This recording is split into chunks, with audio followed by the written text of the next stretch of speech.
Hi guys, I'm back. I've been busy, so I didn't have a chance to um, create videos for my YouTube channel. By the way, I'm back. It's Lane. Okay, I've been busy with my painting of woven bags. So, what I do is copy some images and draw them using the charcoal pencils. So I've got different colors. I've got red, green, black, white. So what I do, I copy some images. I'm not really a painter, but I can copy images from, let's say, Google, and then paint them. So what I do, so these are my charcoal pencils. So what I do is copy them directly to the woven bag, and then just shade them with the charcoal pencil, so it would be easier for me to paint them. So I've got my paint. This time, that's the one I did. Okay, so I colored it with my red charcoal pencil. So I use this one, that one, copy an image, and then paint them. So though I had a short course in basic painting before, but painting different kinds like fruits, leaves, human beings. But that was only a basic painting course. It took me 6 months for that. And then I also had another course that's painting ceramics. So I've got serving plates, vases that I draw the image first, and then paint them, gloss them, then put them in the oven. So I've got samples at home, and I sign at the back. So everyone, if I show it to other people, then they would know that I was the one who drew and really behind that painting. So that's the one. So already done the drawing. All I have to do is color them, the actual color. This is a acrylic neopaque paint. So I've done a lot, and I've got a website and try to offer them to people who would be interested to buy. It's reasonable enough for the pricing, and also simple painting. And I use this kind of first. It's a round pointed brush, and then I use the this one, the flat brush, wider than this one. Most of the time I use this too, and I've got a lot of this. I've got like 50 pieces of each. And I also use a sponge. This is using, let's say, if you want to create a sort of clouds or design on the sides, just dip it in paint, and then just top it on the fabric. All right, so ganun lang yon. So I'll start my painting. So this time I prefer red, green, the striking color, bright color, so it would be easily seen, and they are attractive colors. Okay, so I'll start with the left side, it's because it would be easier for me to move towards to the right. Because if I start with the right and then going to the left, I might touch the this one, the right finish paint. So I'll start with the left. Okay. So I don't know whether you can see it, but there you go. That's my paint. That's that one. So start with this one. Okay.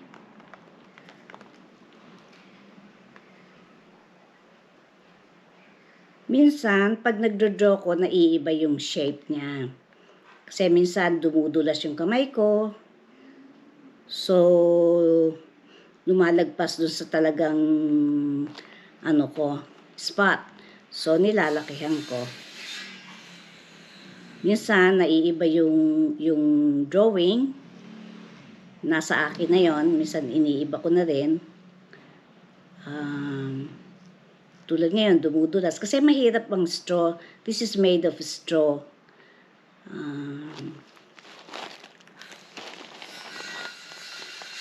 Minsan dumidikit doon sa fabric. Minsan naman dumudulas. Diba? Saka nagga-gloves ako para hindi madikit. Pag nalagyan ng pintura yung kamay ko at nadikit sa bag, di hindi na maganda. Diba? I've got different ones like this, and I've got, hang on a sec.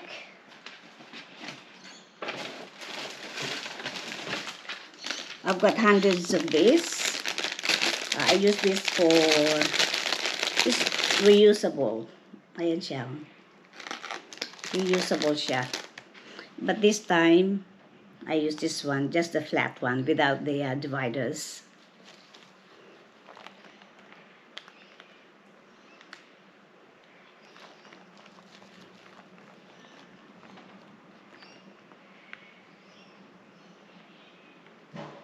Itong drawing ko ay lotus plant. Easy. Easy for me. Simple, and easy to draw, and easy to paint. Diba?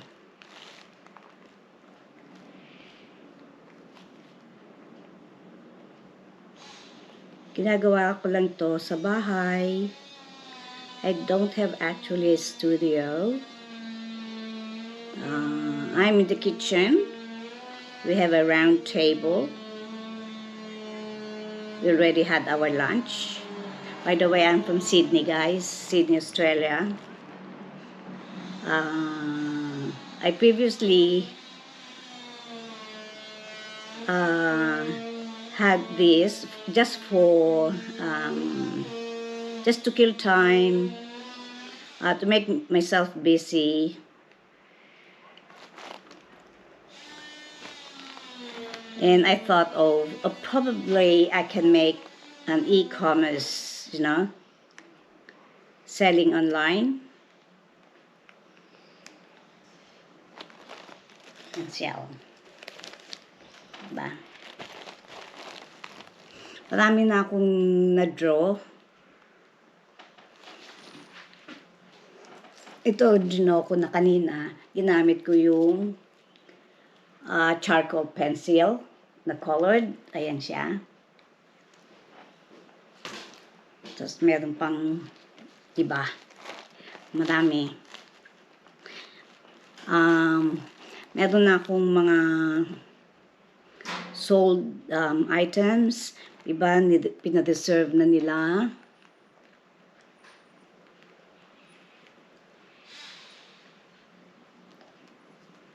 Kaya nilalagay ko na sa website ko, sold.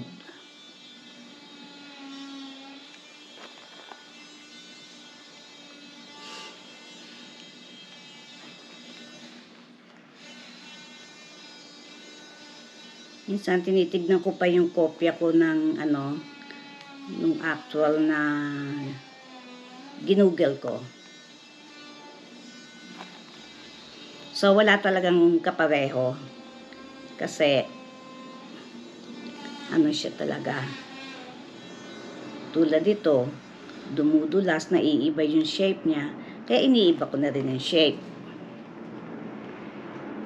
Which is okay naman. Kasi kung medyo meron kang background sa painting, maiiba mo yung shape. Tapos pagka medyo lumagpas, lalakihan mo para pantay siya. 'Di ba? Ganun lang 'yon.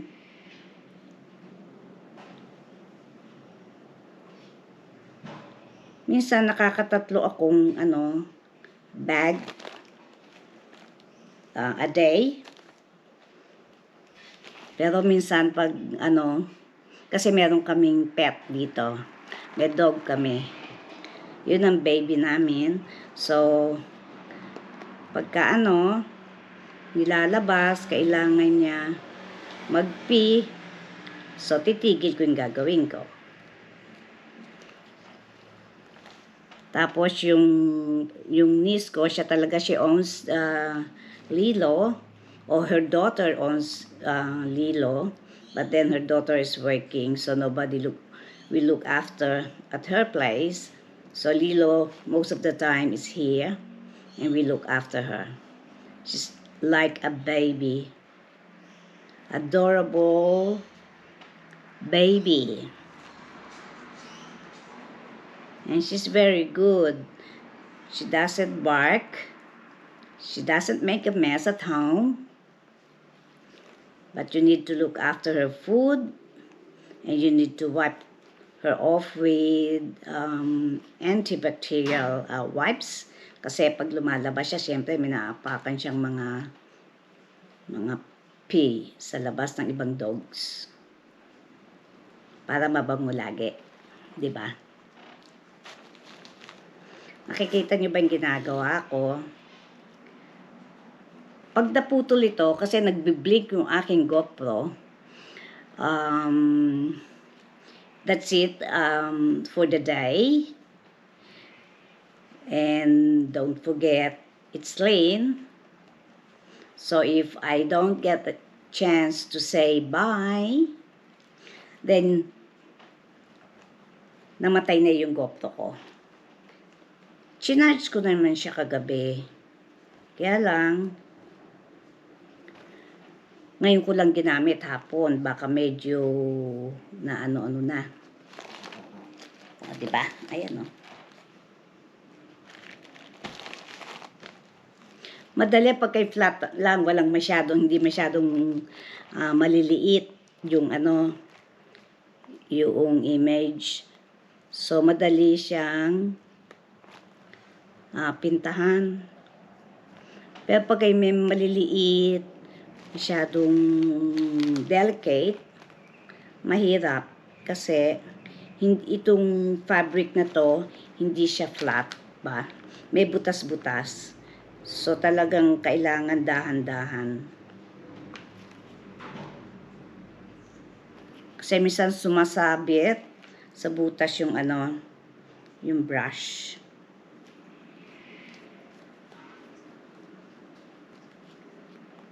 Minsan naman, ipipaint ko yung side, kasi maliit ito no? Para madali. Tapos gagamitin ko yung medyo wider brush. Para, yan. Tapos meron akong ganito, kapatungan ng brush. So, ang gagamitin ko naman kasi malapad dito ay ang aking, see, I've got the front one. So, ito, medyo wider. Diba?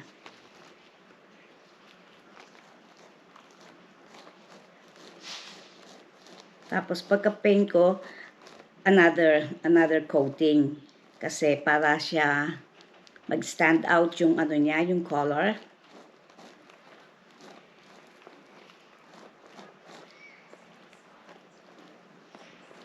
Itong bag na to, it's a woven bag, tote bag. Pwede mong hand carry lang na ganyan or crossbody. Meron din siyang PU fabric na pwede mong ilagay sa shoulder mo.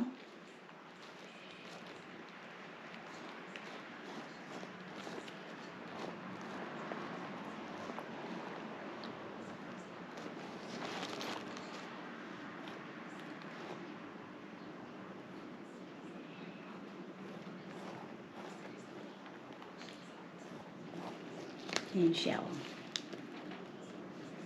Diba? It's 15 minutes.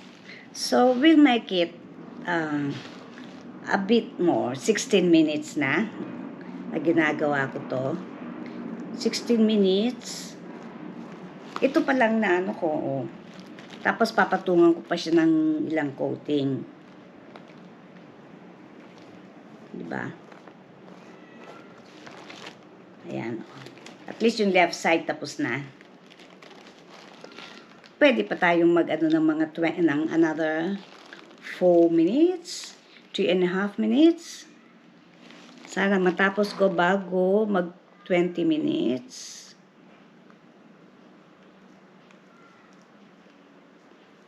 Para yung ano ko na lang siya. Second coating. First coating lang kasi to eh. Oh.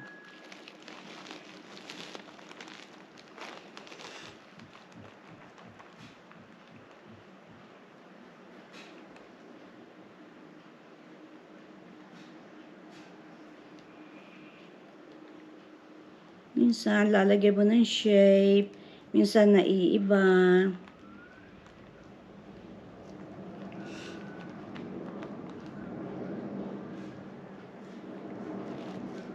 Diba?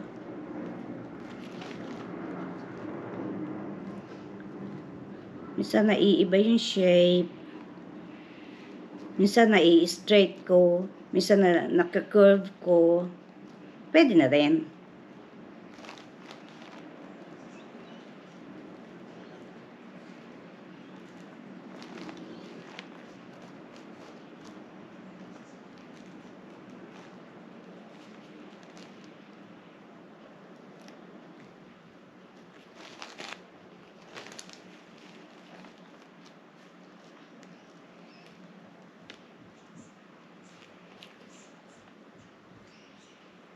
Kasi may shape ito na straight ko.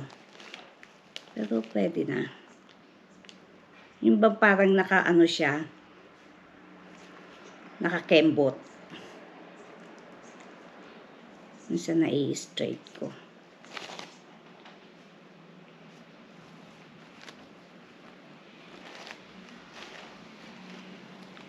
Pagka hindi ko masyado nakakembot, nilalakihan ko na lang siya para kumembot.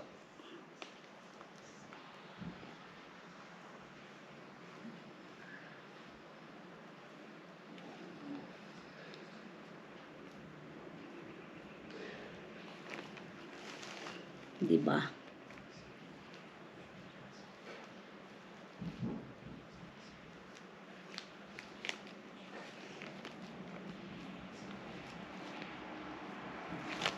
Yan o.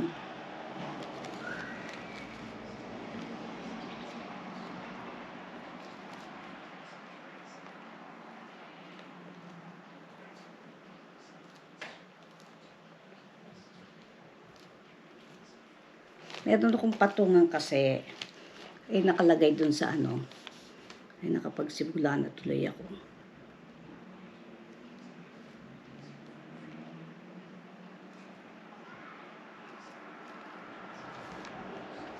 Ayan. So, I think mag to 20 minutes na. I will continue with this one. Don't forget to watch me and to watch my video. I-upload ko to mamaya or tomorrow. para mapanood nyo. So that's it for now. Don't forget, it's Lynn. Bye for now. I-off na natin. Kasi ang control ko nasa aking mobile phone.